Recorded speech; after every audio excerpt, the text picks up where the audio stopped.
Hello folks, and welcome to another mini episode of Conservator Nation. I'm coming to you today to chat a little bit about what everyone is thinking, at least somewhat about, which is Donald Trump. I am hearing some nasty rumors that Scott Walker might be privately considering a dark horse candidacy. And while I am a Scott Walker fan, I'd like to talk a little bit about why I think that's a bad idea. So, Donald Trump has pretty much locked up this nomination, and he did it through the rules. He did it appropriately. And although I was a Cruz guy, and before that I was a Rand Paul guy, and like Scott Walker as well, I think that to deny him the nomination at this point is the final nail in the coffin of the Republican Party. And while I'm not super sad about that, because the Republican Party right now has stabbed their base in the back so many times that they don't really deserve to be a party at this point, I am a little bit frustrated at the concept of sacrificing Donald Trump for the good of the party and allowing Hillary to have 4 years in office. Now, when you couple that with the fact that the Justice Department has come out now and said that this investigation with Hillary is in fact a criminal investigation, even though Barack Obama decided to go ahead and come out and endorse her yesterday, which seems a little bit absurd to me.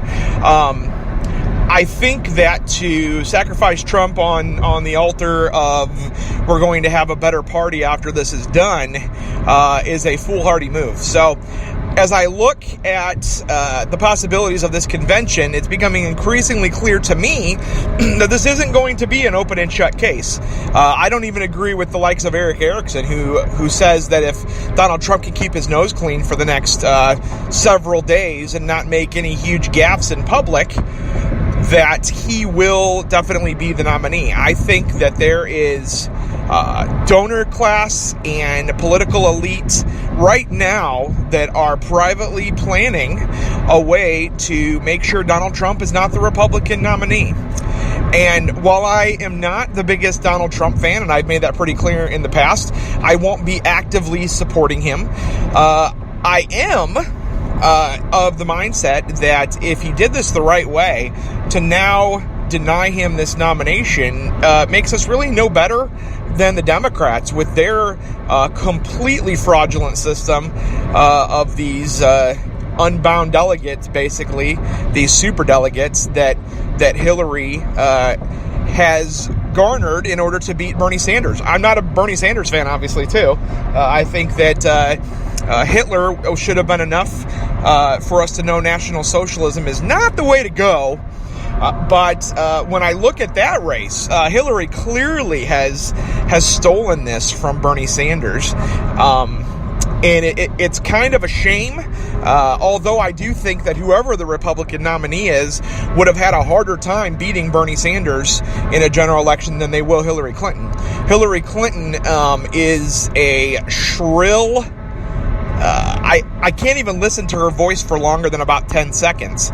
Now, maybe that's not fair. Maybe I should be basing this solely on merit of who she is.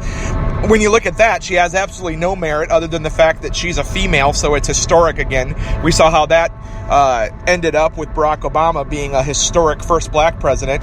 He's been a historic failure, and that has nothing to do with the color of his skin. It has everything to do with the fact that he is a socialist and that his hero is Zelensky.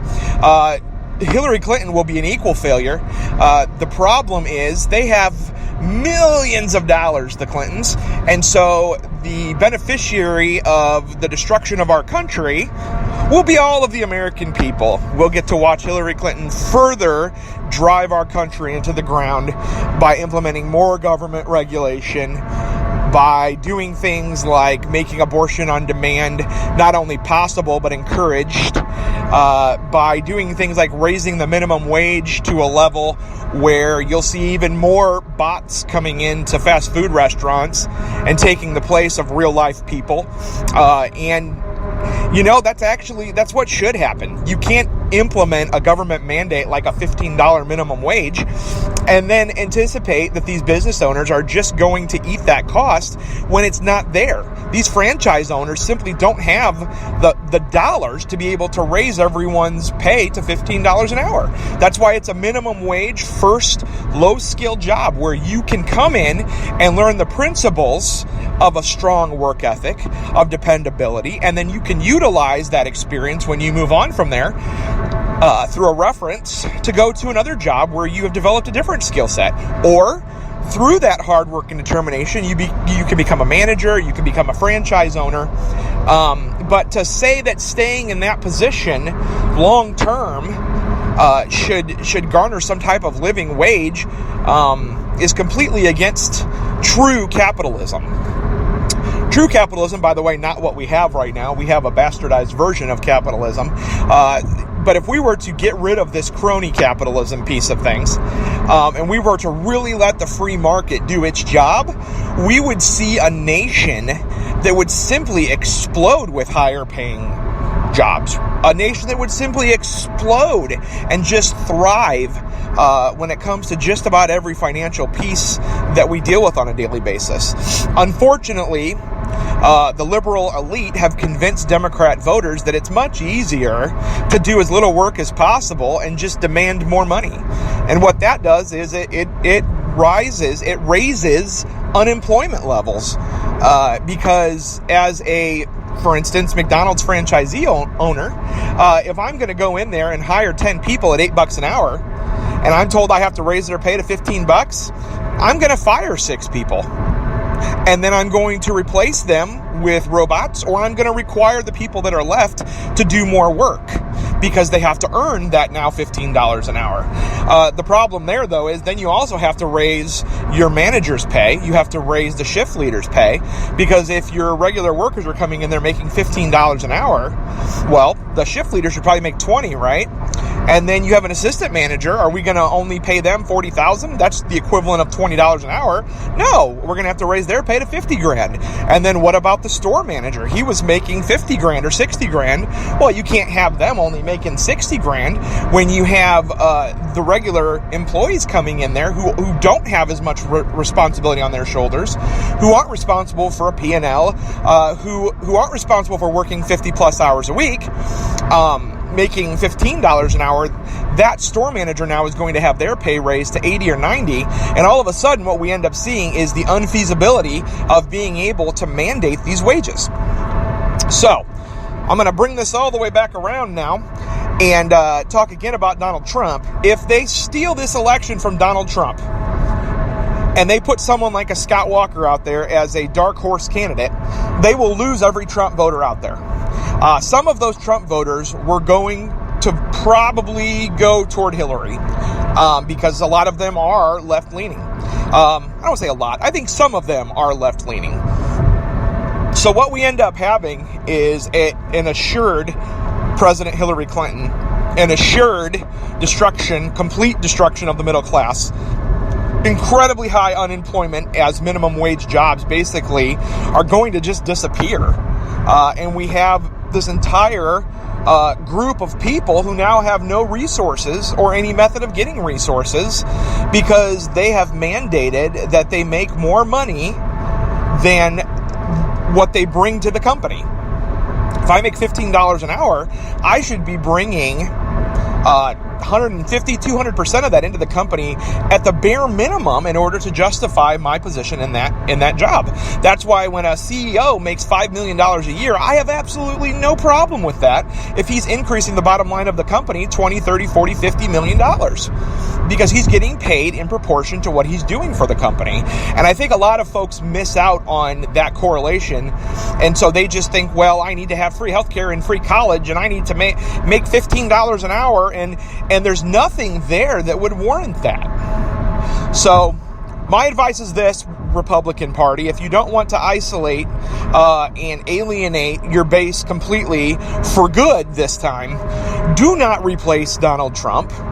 If he has earned this nomination, he may not be my favorite, he may not be a lot of people's favorite, but like I tell my kids all the time, when we go out on an excursion on a Saturday, everything we do won't be their favorite thing, but it's someone's favorite thing. And clearly, the American people have spoken and nominated Donald Trump.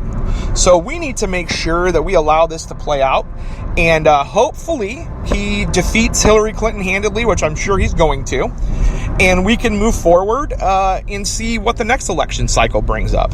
I personally think Donald Trump getting in office is a one-term thing. I think we have 4 years with him. I don't think he wants to be a two-term president. He makes too much money not being president to want to sit in that position for 2 terms. And I think that when we come around to 2020, we're going to have an opportunity to get somebody who is a true liberty-based conservative in office.